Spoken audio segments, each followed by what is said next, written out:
Free will, the freedom to fulfill your purpose. We have free will to do whatever us pleases as humans. Mostly we use this superpower without even noticing it. We are ignorant of what we think, do, and wish for. There are feelings arising in us, those want to be answered with urgency, and then we act. Powerful decisions happen in a dreamlike manner. We run to get those desires satisfied as fast as possible. As a freshly born human, when we feel hungry, we learn quickly which buttons to press to get the food into our desperate mouth. We start to learn at a very early age. By grace and the effort of those beings around us, we mostly succeed to survive and thrive towards a future in which we are able to feed ourselves. Next, we learn where the food lives and we open the fridge ourselves. We don't need any help. As a testament of this new regained power, first thing is to let others know that we are independent now. We don't need and want the help. We base our ignorance on the fact that there is food in the fridge always. We don't care about how it got there. After some wars with those who insist that we have to wake up early and learn how to take care of ourselves, we decide it's time to let those losers behind and start to conquer the world away from their constant complaints. We might be lucky to find some gold. There are lots of opportunities arising from certain structures and individuals. Those know about our use, strengths and weaknesses.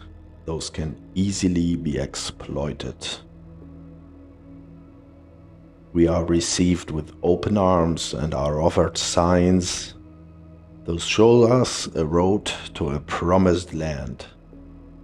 If we only are willing to fulfill the wishes of those that ask us to take certain actions.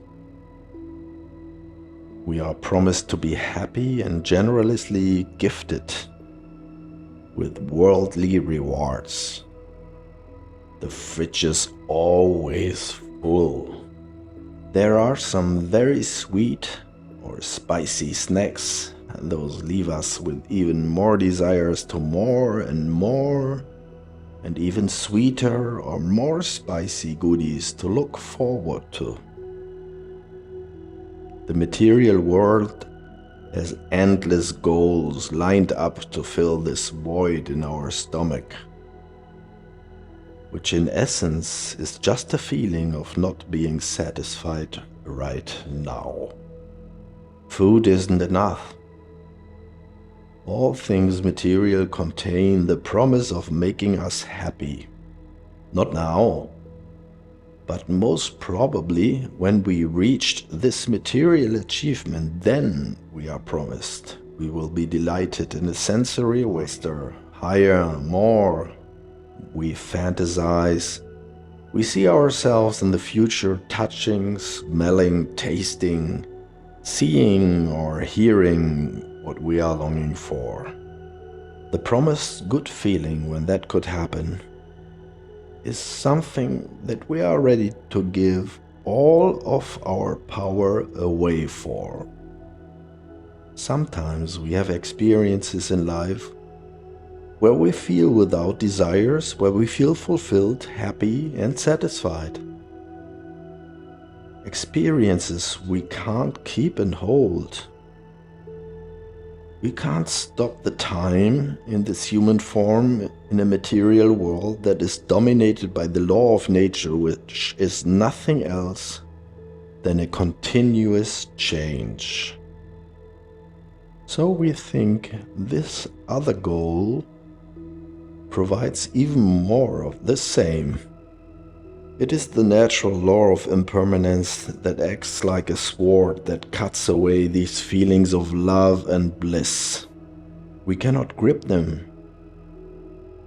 As more as we try to hold on to them, as faster they disappoint and disappear. What was the most delicious thing turns into a decaying, moldy, undesired problem we just want to get away from. When the joke is told, we have a great laugh. Maybe the best fun we ever had. If that same joke then is told over and over and over again, it turns into a tasteless, boring noise. We can't stand to listen anymore. What once was a great experience turned into torture. We might learn to embrace impermanence. It's like a game, and when we play it right, it has the potential to help us discovering the possibility of endless levels of bliss.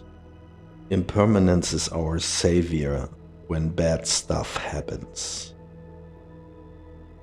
If we are aware of it, we start to overcome obstacles as just a mere thing happening in a stream of many good and bad things happening to us. We might even be able to reach a point where we don't need to judge about situations, if they are bad or good for us. All circumstances will change anyway.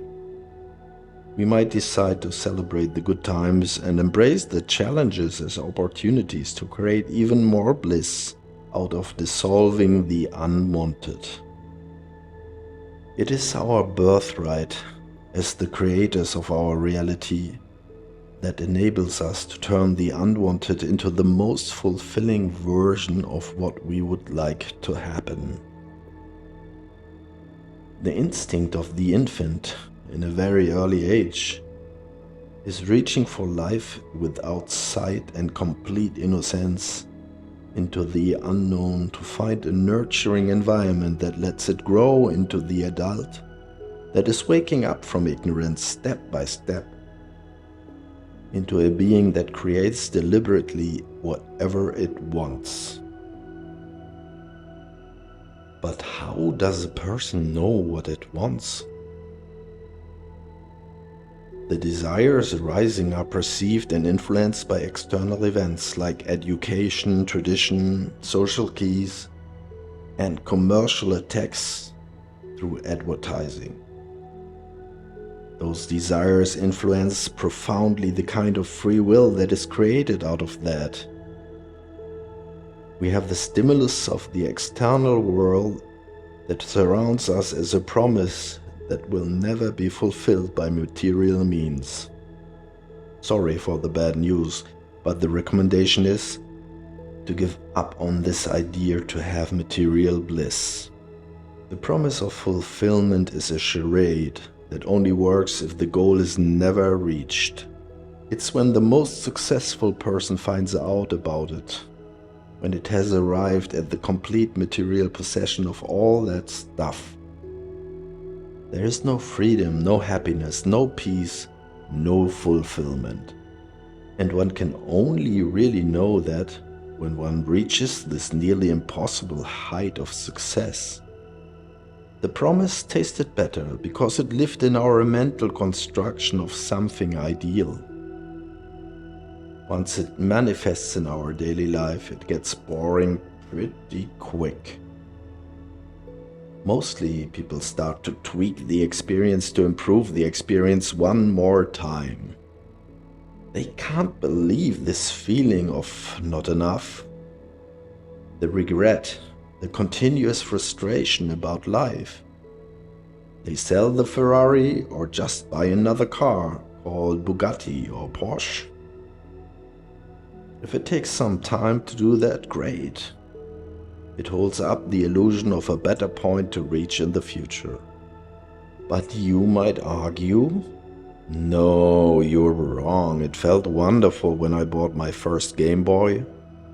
I offer you an explanation that might feel a bit unsatisfying when perceived the first time, but I would like you to reflect on that. It felt so awesome when you fulfilled your dream because you reached a moment of no desire. Because your desire was fulfilled, the absence of desire felt like heaven. But you didn't notice.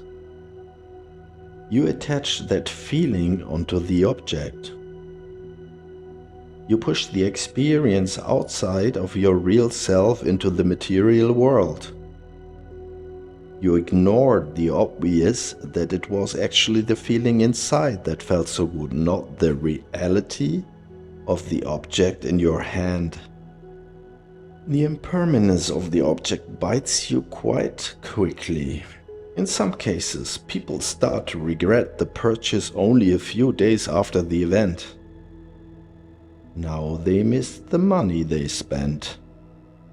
They might regret that they didn't buy the Pro version. They observe some flaws in the hardware or software. They search the internet to seek confirmation from other frustrated customers. What happens is that they already created a fresh package of desires and went back to that feeling of not enough. The free will of getting stuff to make oneself happy is on track again. We have free will to choose in our life, but those desires and our motivation to have that free will are corrupted many times if we do not reach a certain level of presence and awareness. They come from someone. Where are they coming from? Who plants those wishes in our mind? Advertising, movies, influences, family, friends, culture, tradition, institutions, religion, conspiracies, pictures, music, art, examples of others we would like to copy because they act as if they are happy, successful, beautiful, and loved by the whole wide world. Most of the times our wishes form from worldly sources. But there are some desires, those are unique to our individual personalities. Why would there be this child from a carpenter be interested in philosophy? Where did that desire come from? Are there some weird desires in your own life those made you feel different from the ambient that is suggested by your usual surroundings? We should pay some attention to those desires. Those didn't fit the influence of our life circumstances.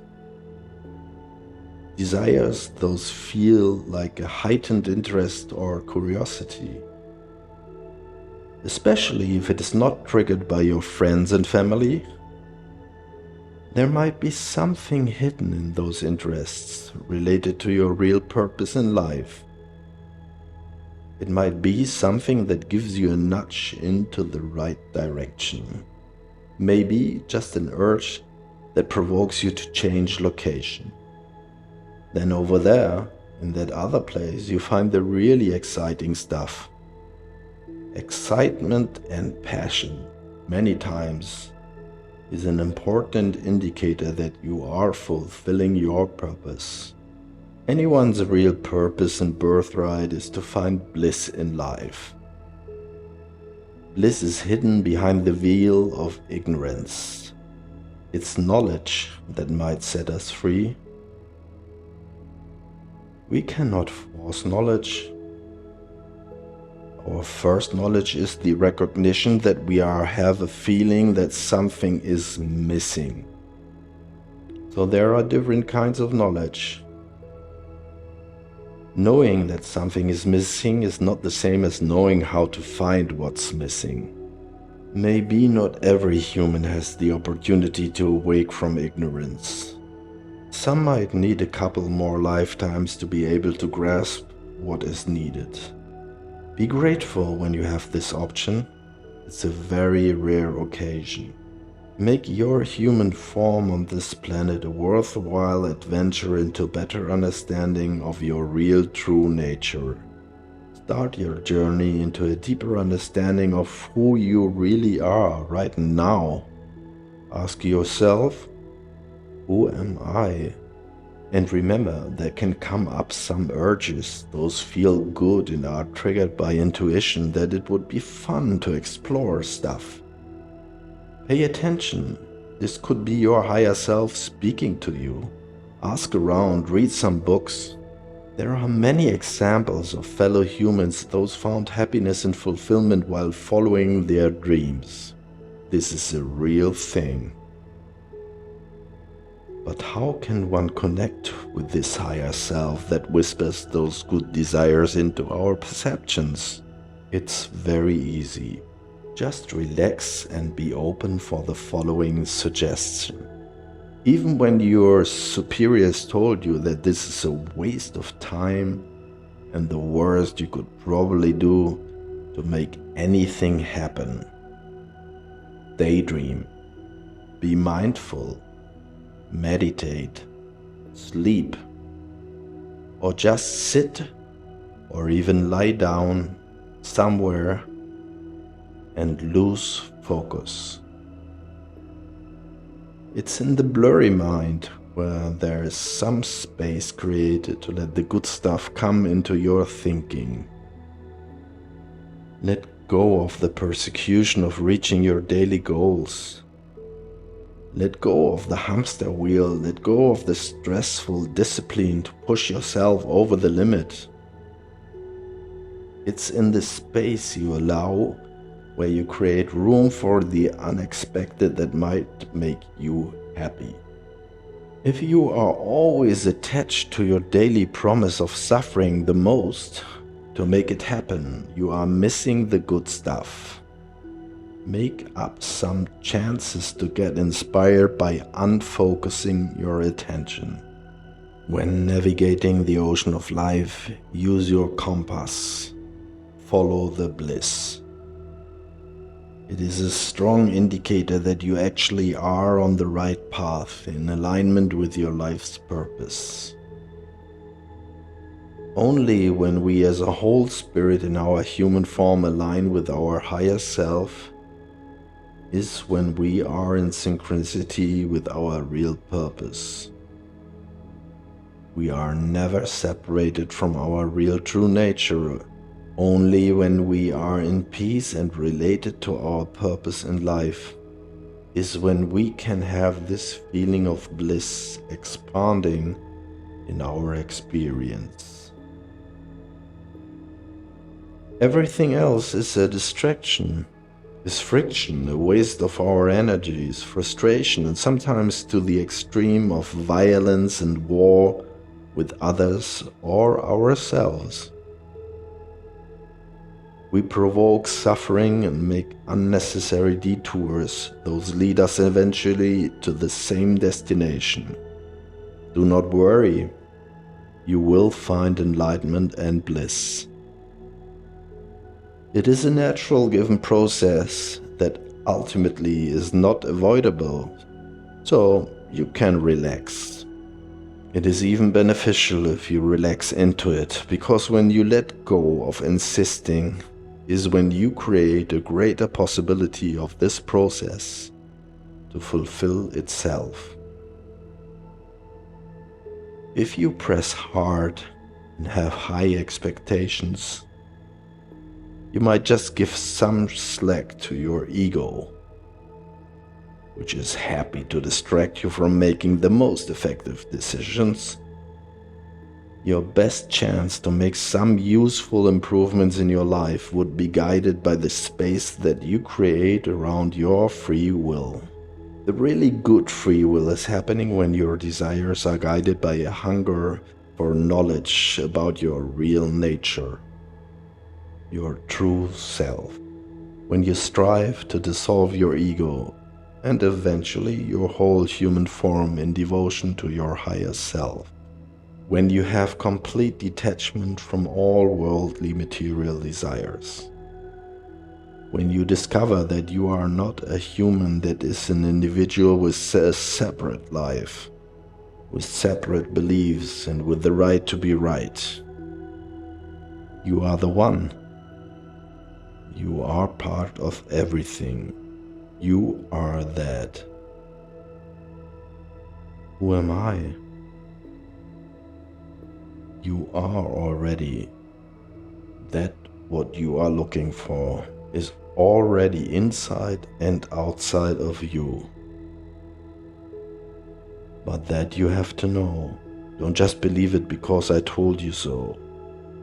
It's a journey that is of great importance, a journey that brings success to your existence. There is nothing more valuable in life.